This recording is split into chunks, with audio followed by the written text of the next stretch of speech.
বন্ধুরা আজকে চলে এসেছি ভোলাবাড়িয়া। আমার বন্ধুর এক পিসি মারা গিয়েছে, তার আত্মার শান্তি কামনার জন্য এখানে মধ্যাহ্ন ভোজনের একটা আয়োজন করা হয়েছে। আমার বন্ধু দাঁড়িয়ে আছে ওখানে, বন্ধু দিকে একটু ধরো নাও।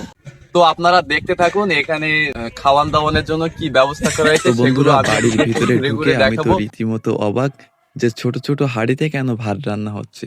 তো আমি তাদের কাছে একটু জানার চেষ্টা করলাম যে আপনারা ছোট ছোট হাঁড়িতে কেন ভাত রান্না করছেন, আপনাদের ভিতরে কেউ মারা গেলে কি এভাবে ছোট ছোট হাঁড়িতে ভাত রান্না করতে হয়?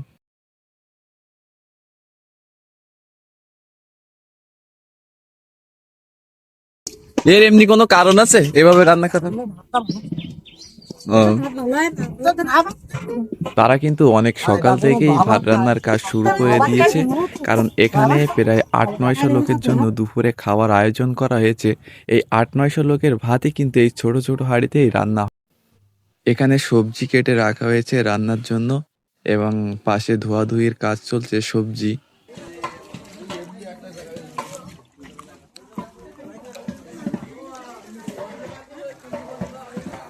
এদিকে রান্নার কাজ শুরু হয়ে গেছে, প্রথমে শুক্তো দিয়েই শুরু।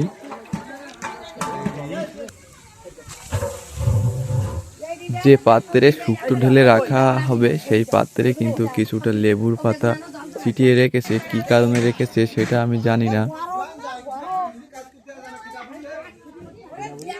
এদিকে বন্ধু আমাদেরকে ডেকে নিয়ে দেখাচ্ছে কোন হাঁড়িতে কি রান্না হয়েছে। খোল খোল, কি কি কমপ্লিট দেখি দে।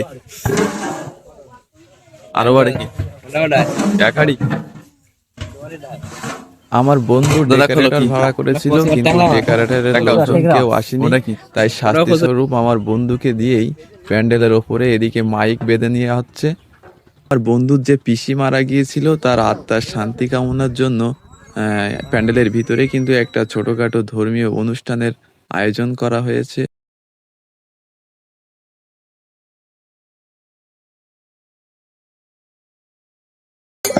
অন্য জায়গায় হয়তো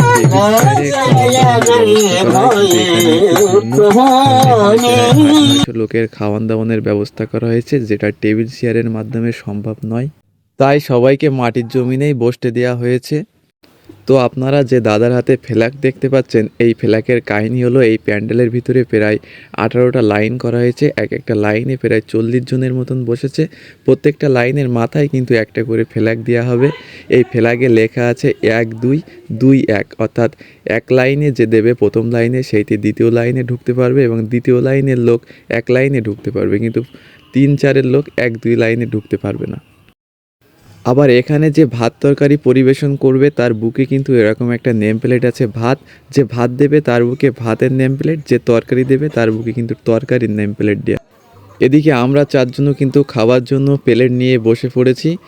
দাদা যেন আমাকে পিছনে কি একটা দেখালো, কিন্তু আমার মনে নেই। কিছুক্ষণ অপেক্ষা করতেই ভাত চলে এলো এবং ভাতের ভিতরে নারকেলের পাতা মতো কি একটা, আমরা ভাবলাম হয়তো নারকেলের পাতা দিয়েছে, কিন্তু না, এটা বিরিয়ানির পাতা। ভাতের পাতে দিল শুক্তো এবং ইতিমধ্যে আমরা কিন্তু খাওয়া দাওয়া শুরু করে দিয়েছি।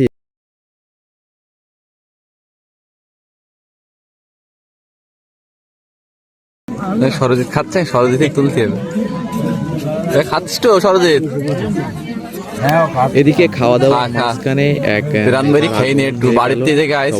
কাউকে চেনেন, কাজী আলাউদ্দিন, তিনি কিন্তু সবার উদ্দেশ্যে হাত উঁচু করে ইশারা করছেন যে আমি এসেছি।